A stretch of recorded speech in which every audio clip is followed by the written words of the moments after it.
El-Rufai's dangerous lies. Stop twisting the truth. Peter Obi did not win the 2023 election by Idowu Ephraim Falaye. Baba abeg. Now he may stop lie. Who is twisting the truth? Everybody knows that Peter Obi won the election. Ephraim Falaye, who are you? Abeg, the recent outburst by former Kaduna State Governor Nasir El-Rufai claiming that Peter Obi actually won the 2023 presidential election is one of the most absurd political twists since the election concluded. What makes it even more baffling is that the same El-Rufai has suddenly taken to his X handle to declare that Obi was robbed of victory.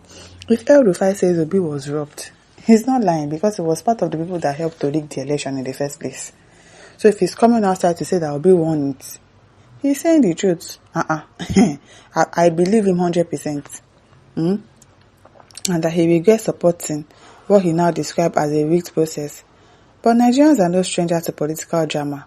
And this latest act from El-Rufai is just another poorly scripted episode in a long series of political theatrics. On this particular one, if El-Rufai says Obi's vote was rigged, I believe him. Because yes, he was part of the people that helped Tinubu to enter, that helped him to succeed, that helped them in rigging and doing whatsoever it is that they did. So if El-Rufai says yes, they rigged the election, they rigged it. It's not a political theatrics. It is not a political drama. This particular one, I believe it, hook, line and sinker. Let's begin with the figures El-Rufai shared. According to his post, Peter Obi won 19 states, including the FCT. Yes, including the FCT. Yes, he won the FCT. He won in Lagos State. Yes. Bola Tinubu allegedly won only 8, Atiku Abubakar 7, and Rabi Kwankwaso 2, while Obi and the Atiku supposedly tied in Katsina. On the surface, this number seems designed to stir controversy. It was not designed, Mr. Falaye. It was not designed. That's the truth. That's the truth. It was not designed. But when you compare them with actual voting data, on ground realities and credible electoral analysis, which credible electoral? There was nothing credible about the election. Nothing. Absolutely nothing credible about it. Rigging, changing of numbers. We saw everything now. We slept and before we woke up, people have announced the election results. How? I beg, there is nothing credible about it. The narrative quickly falls apart. I beg. Take Ekiti State, for instance. El-Rufai claimed that the Labour Party won 42% of the votes there. Anyone familiar with Ekiti politics would burst into laughter at this. The Labour Party couldn't have secured even 1% of the votes in Ekiti during the presidential election. Who told you that? Who told you that they couldn't have won? People voted for Peter Obi in 2023, whether you like it or not, believe it or not. A lot of people were tired. And they voted this guy. They are saying he couldn't have won. I beg, let's say what the people will have sense. That's not just a stretch, it's a fabrication. The Labour Party barely had any recognizable structure or presence in the state. The political terrain was firmly in the hands of the APC. So, even Lagos was in the hands of APC, but he won. FCT was in the hands of APC, but he won there. What are you saying? Mr. Fala, who is this man? I beg. He barely had a recognizable structure. Now structure we want up. He doesn't have a structure, but he won the election. He doesn't have a structure. People are still scared of him for this 2027 election. He say he doesn't have a structure. I bet me hear what. Which had just months earlier won the gubernatorial election. The APC didn't just win the governorship. It swept all the Senate seats and the 6 House of Representative position as well. Governorship election is different from presidential election, Mr. Falaye. It is not the same thing. So don't compare. This dominance wasn't accidental. It reflected deep-rooted party structures. If any other parties had a noticeable presence in the states, they were the SDP and PDP, both of which came second and third respectively in the earlier gubernatorial contest. Nobody is arguing that with you. LP was not popular. It was Obi that made it popular. And a lot of people won the election because Peter Obi was the presidential candidate.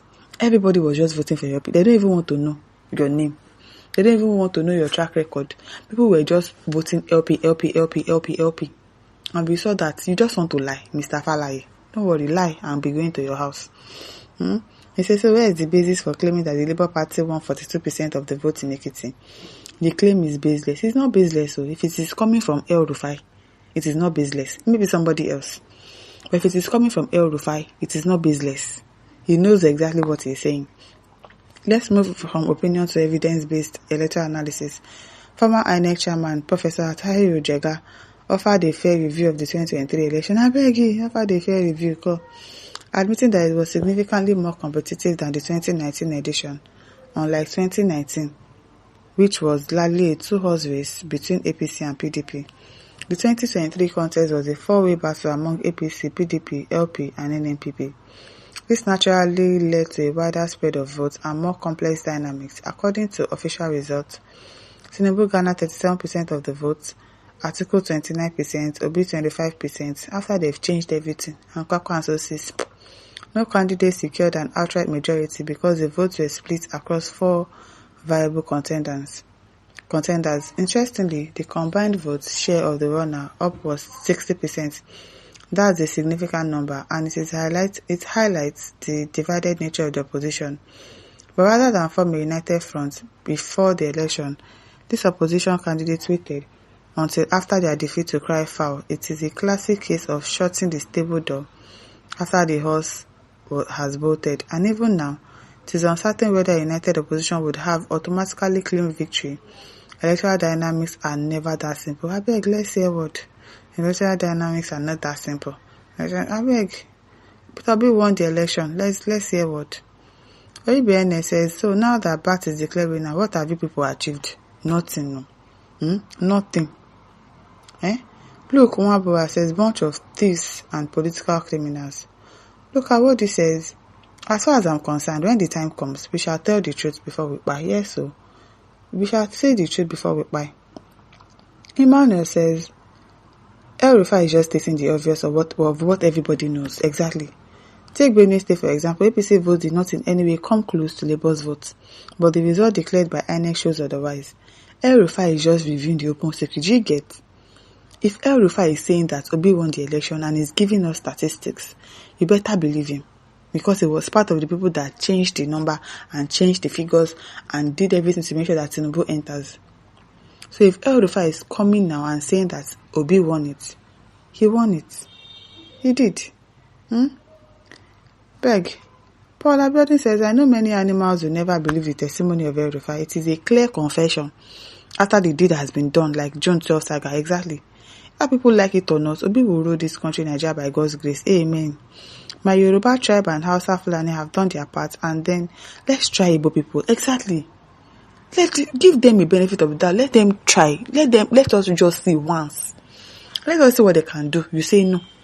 It's the only Yoruba and Hausa people that we have in this country. I don't understand. I beg. Listeners, don't forget to like, share, and subscribe. Thank you for listening. See you some other time. Bye.